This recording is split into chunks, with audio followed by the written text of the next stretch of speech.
en matière d'éducation, de système éducatif, nous sommes les derniers en Afrique de l'Ouest, en Afrique subsaharienne.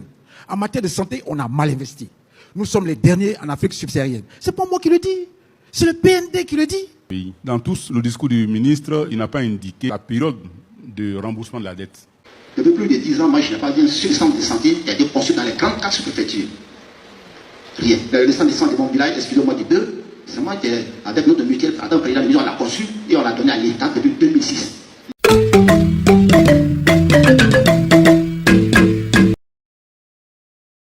Les questions de l'investissement. Notre position est très claire depuis le début. Nous disons que l'État de Côte d'Ivoire investit mal. Et nous allons le dire. Le pont, il revient sur le pont, nous disons oui, on a mal investi. On n'a pas besoin de prestige. À Bangolo, chez moi, le taux de pauvreté est à 62%. Il n'y a que 2 régions en Côte d'Ivoire qui ont un taux de chômage, de pauvreté qui est à 10%. C'est le district d'Abidjan et je crois le Bélier. Mais le reste, au nord, à l'est, à l'ouest, on est à 60% et plus. Alors on ne peut pas nous parler de ponts. On parle des écoles. Mais les écoles, là, on a mal investi. La preuve, c'est qu'en matière d'éducation, de système éducatif, nous sommes les derniers en Afrique de l'Ouest. En Afrique subsaharienne. En matière de santé, on a mal investi. Nous sommes les derniers en Afrique subsaharienne. C'est pas moi qui le dis. C'est le BND qui le dit. Alors quand nous parlons de ça, on nous dit non, c'est pas vrai. Mais nous sommes tous des Ivoiriens. Ici, nous sommes à l'Assemblée nationale. Nous parlons des affaires de notre pays.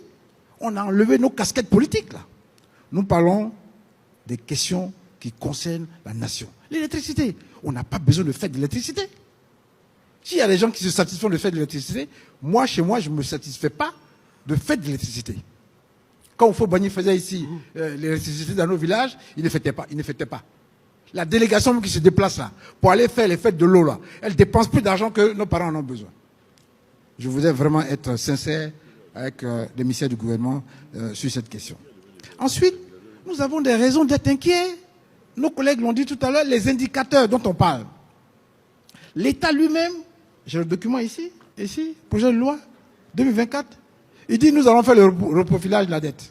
Mais pourquoi? C'est parce qu'on sait que la situation est délicate. Il fait lui-même des recommandations.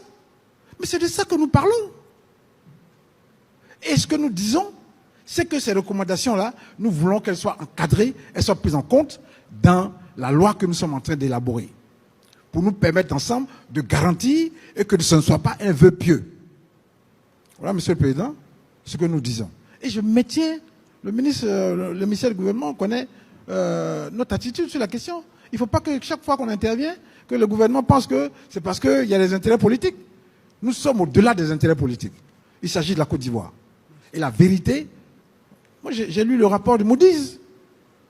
On peut dire ça, comme l'a dit le ministre lui-même au commun des mortels de la rue, mais pas à moi. Parce que regardez le rapport, il y a plusieurs indicateurs. Nous sommes à la masse dans certains indicateurs. L'indicateur final qui est donné n'est qu'une moyenne. Et nous ne sommes même pas au-delà de la moyenne. La Côte d'Ivoire a un grand potentiel. Je vais finir sur la partie, c'est un de mes collègues, un de mes jeunes frères ministres du gouvernement qui me dit, ton pays est riche. Oui, la Côte d'Ivoire est riche. Mais elle dépense mal. Elle dépense très mal. Et nous le maintenons, nous le disons. Je vais finir sur la question des champions nationaux. Oui, le ministre l'a dit, il y a des démarches qui sont faites. Mais notre proposition, elle va dans le sens de dire, aujourd'hui, il y a des segments, il y a des secteurs stratégiques dans lesquels l'État lui-même doit prendre la décision de dire, on va investir ici. Parce que c'est bon, d'abord pour nous rapporter des ressources, mais aussi c'est bon pour que nous prenions les choses nous-mêmes en charge. Il y a des secteurs aujourd'hui en Côte d'Ivoire ici, en tant qu'Ivoiriens aussi, on peut le dire, on donne ça aux Européens, cadeau. Alors que nous-mêmes, nous pouvons investir. Moi, j'ai passé 30 ans de ma vie en Europe. Je peux vous le dire. Tous les contrats qu'on donne aux Blancs ici, là, on peut faire ça nous-mêmes. Il y a des Ivoiriens qui sont capables de le faire. Pourquoi on pense que dans les mines, ce sont que les Blancs seuls qui peuvent investir? Pourquoi on pense que pour faire un terminal à conteneurs, ce sont les Blancs seuls qui peuvent investir? Pourquoi?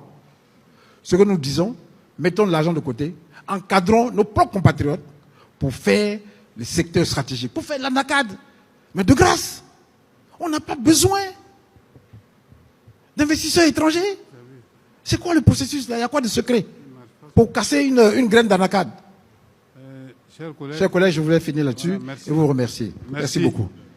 Nous faisons du travail sérieux. Nous ne prenons pas des informations dans la rue.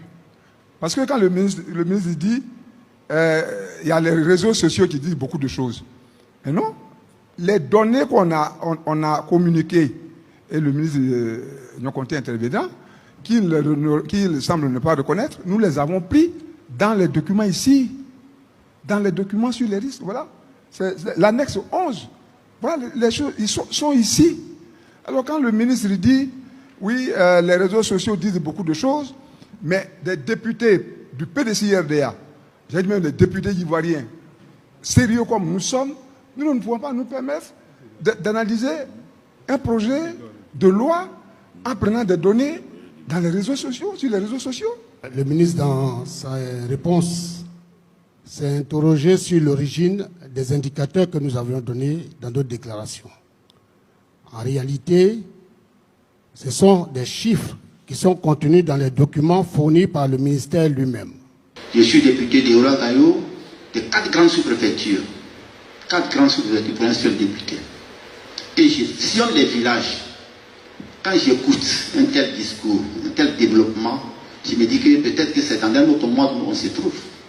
Et cette réalité-là, même partout, quand on soit du nord, du sud, c'est vrai, les jeunes députés de notre côté pourront dire qu'ils sont satisfaits, mais ce n'est pas la vérité. Ils ne pourront pas le dire ici. Ce qu'on dit là, c'est le lieu commun de tout le peuple de Côte d'Ivoire.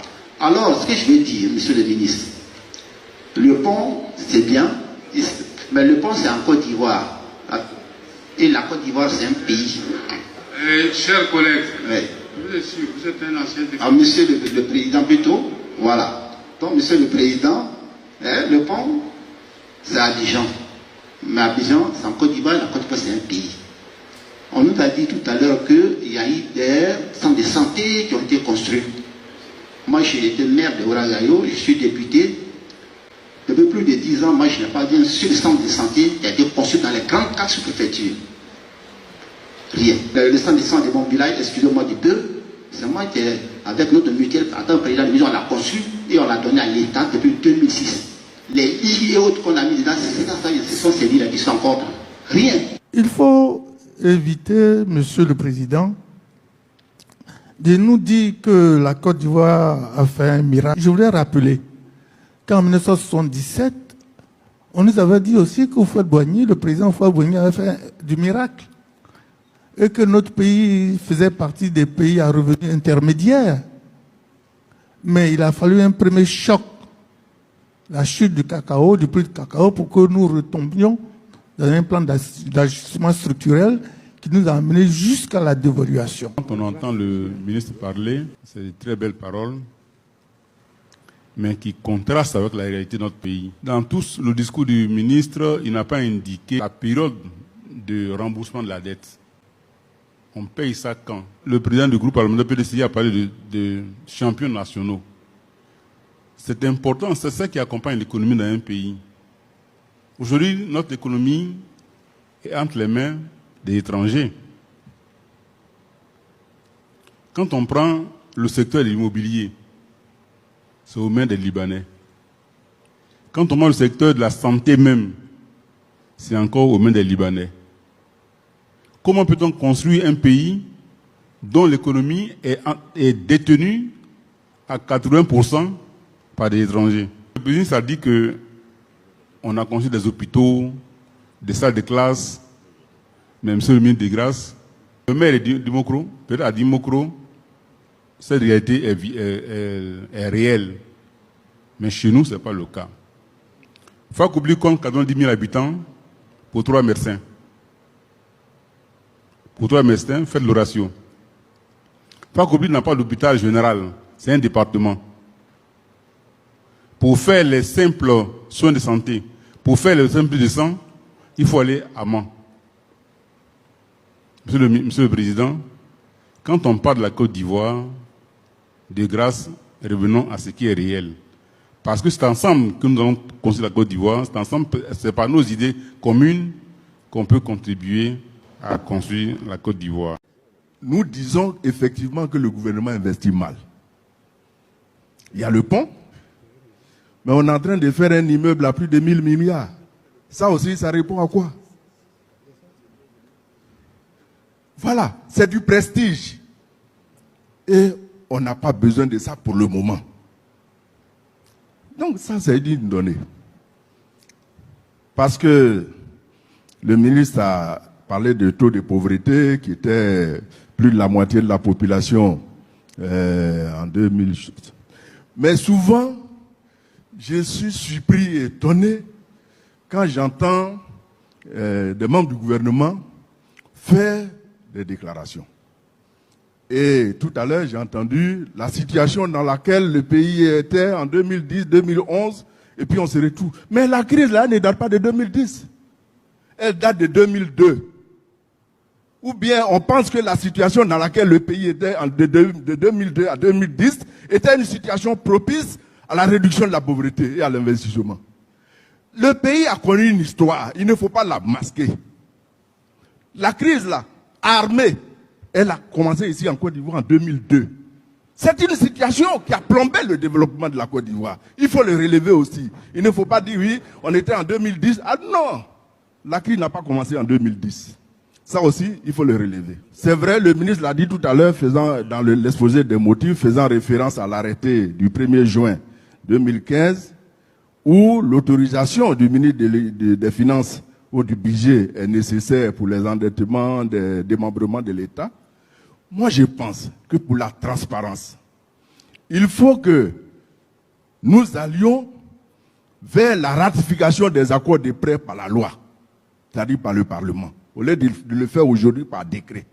C'est-à-dire le gouvernement lui-même, il emprunte et c'est lui qui ratifie. J'estime que ce n'est pas une marque de bonne gouvernance. Si vous avez aimé le contenu, n'oubliez pas de vous abonner, de commenter, de partager et d'activer la cloche de notification pour ne rien rater de nos prochaines publications.